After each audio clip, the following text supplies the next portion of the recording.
This podcast encourages and empowers you to create your own unique real story, develop your own unique real statement, and discover your own unique real self. The power is yours.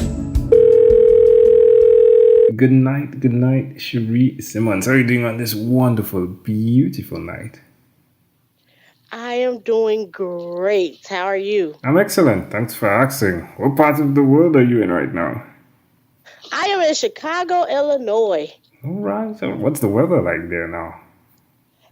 We actually broke to 50s in the 50s today. Which is good, right? It's on the warmer side. Yes, this is one of the warmest days we've had in some months. All right. Well, congratulations on that. Thank you. So, tell me, which of your talents is responsible for us connecting at this specific time in history? I am an author, a mentor for a group called Young Ladies at All Times, and I just became a radio show host.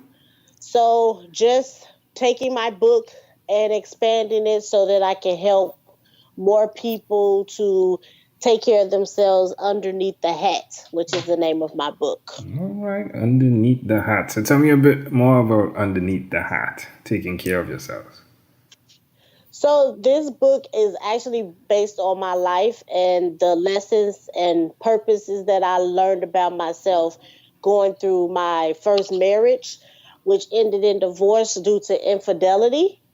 And so the underneath the hat comes from the term of a first lady. My ex-husband was a pastor, so I was considered his first lady or the pastor's wife. And our staple uniform was wearing a hat, big hat. So I decided to use that as part of my title because no one really knew what was going on with me during this time in our marriage because I hid everything underneath the hat. So, I'm intrigued. Why did you hide it? I hid it because of the position that he was in. Because he was a pastor of a church, I didn't want to have too many people know what he had done and what was going on in order to protect his image. And then I was ashamed that people would see me differently because of the choices that he made. So I hid a lot of things from people because I was trying to more so protect him. And not knowing that he wasn't even trying to protect me, but I was doing all that I could to make sure that he was okay. Who did you think you learned that from, like being that person who would protect something like that or have the idea that it's worth protecting? I learned, and I speak about this in my book. I talk about my love foundation, how the person that I ended up marrying was my father because the things that I saw him do, I was okay with because of the things that I had seen my father do. And I loved him through him anyway. And I learned to love him through that foolishness from my mother. So I talk about my relationship with my mom and how I learned how to be a wife and a woman from her. And I learned what I should and shouldn't accept from my husband from my dad. So now that you've decided to change the way you are, why will you continue to be that person that continuously relooks on the decision she makes? I have learned so much from that experience. I'm the type of person where if I see someone burn themselves, I'm not going to go and touch the fire. I'm going to learn from another person's mistakes. And so I do a lot of self-reflection with myself, especially being an educator in Chicago. You always have to self-reflect to make sure that the lesson you taught for that day is reaching your students. So I've learned so much going through the different trials and tribulations in my first marriage that I try my best not to make those mistakes again. And if I find myself making that same mistake, I'm open to any critiques that the person may have that I'm in the situation with.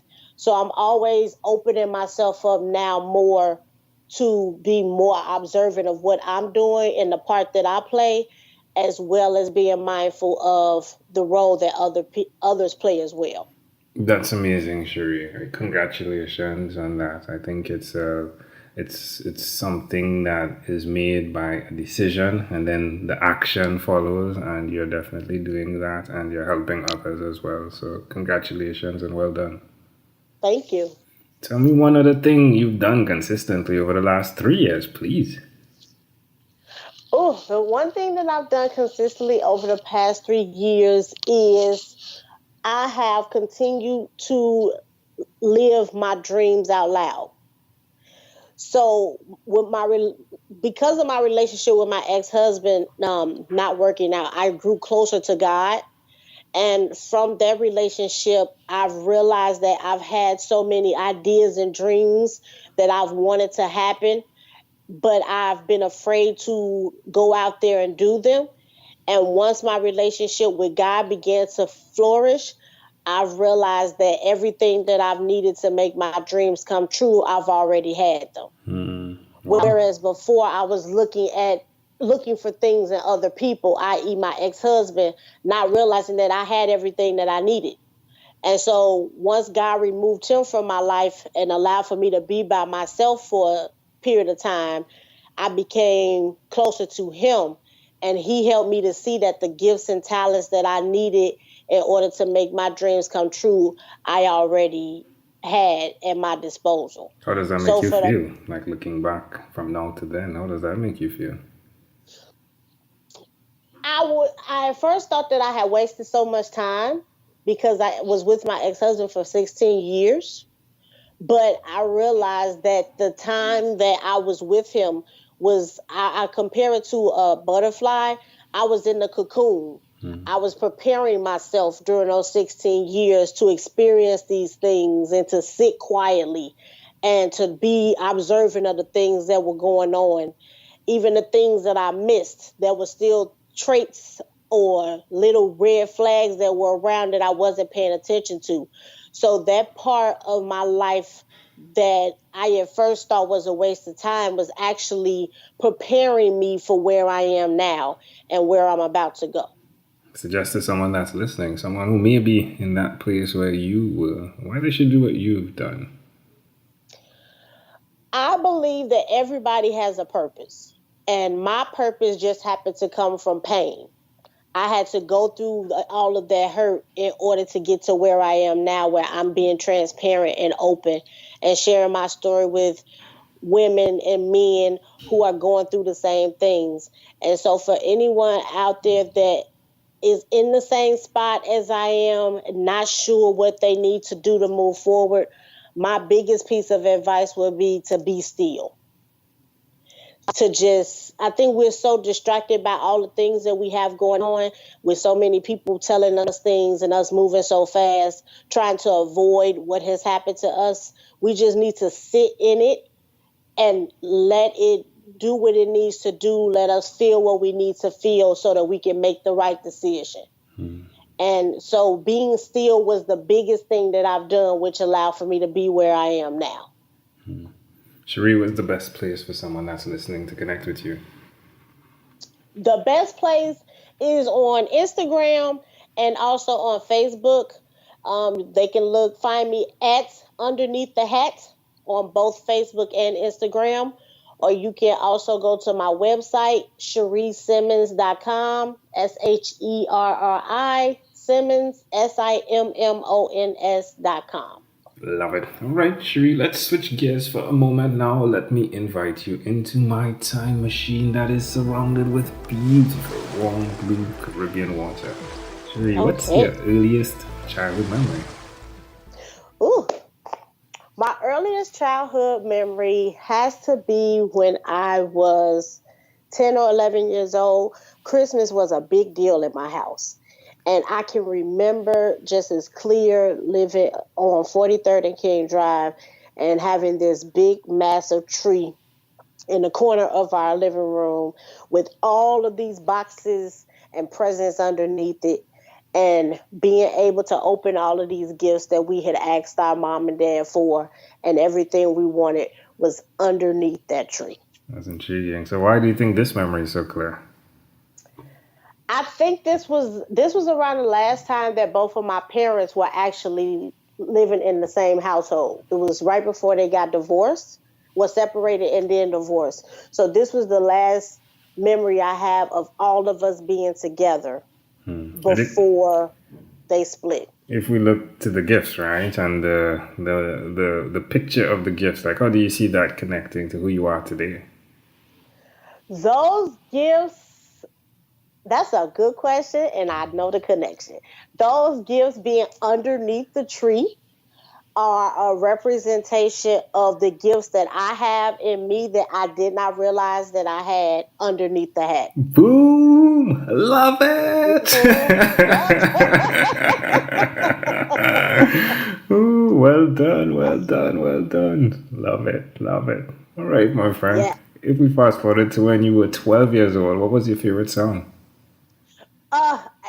And I think about this now, and it's my auntie Tina's fault. But I was 12 years old, and she would always make me sing the song Superwoman by Karen White. Love it. I didn't realize what the song meant until I got grown. But that was always her go-to song for me to sing at neighborhood talent shows or for people who came over to visit her. She would always say, my niece can sing, my niece can sing. And she would always want me to sing Superwoman by Karen White. We could definitely take the theme, the name of that song, yeah? And definitely Superwoman underneath the hat. Love it, Sherri. Well, we've arrived at our destination, but before we get off of this time machine, there's a small declaration form, so it's yes or no. We're going to move pretty quickly here. Are you ready? Yes. Sherri, have you chosen someone to pass on your skills to? Yes. Are you married? No. Yes. Do you have children? No. Do you believe in God? Yes. Do you have an inner circle of friends? Yes. Do you watch TV for more than 3 hours a day? Yes. What about screen time, the phone and the computer? Is it more than 8 or less than 8 hours a day? Less than 8. Sherri, if you had to share with us your own unique real statement, a statement that represents who you are, Sherri Simmons, what would you say that is? My statement is to always take care of yourselves underneath the hat. Love it. Sherri, this has been such a great pleasure. Before you leave, is there anything else you'd like to share with our amazing audience? I would just like to say that it is okay for us to hurt. It is okay for us to feel sad or disappointed. But the biggest part is to make sure that we get back up and continue on in living our purpose. Love it. Taking care of ourselves underneath the hat. Sherri Simmons, thank you for being on what is inspired by 12-Minute Convos with Angel Jones. Thank you so much. You're welcome. This segment has been brought to you by Amazon Enterprise.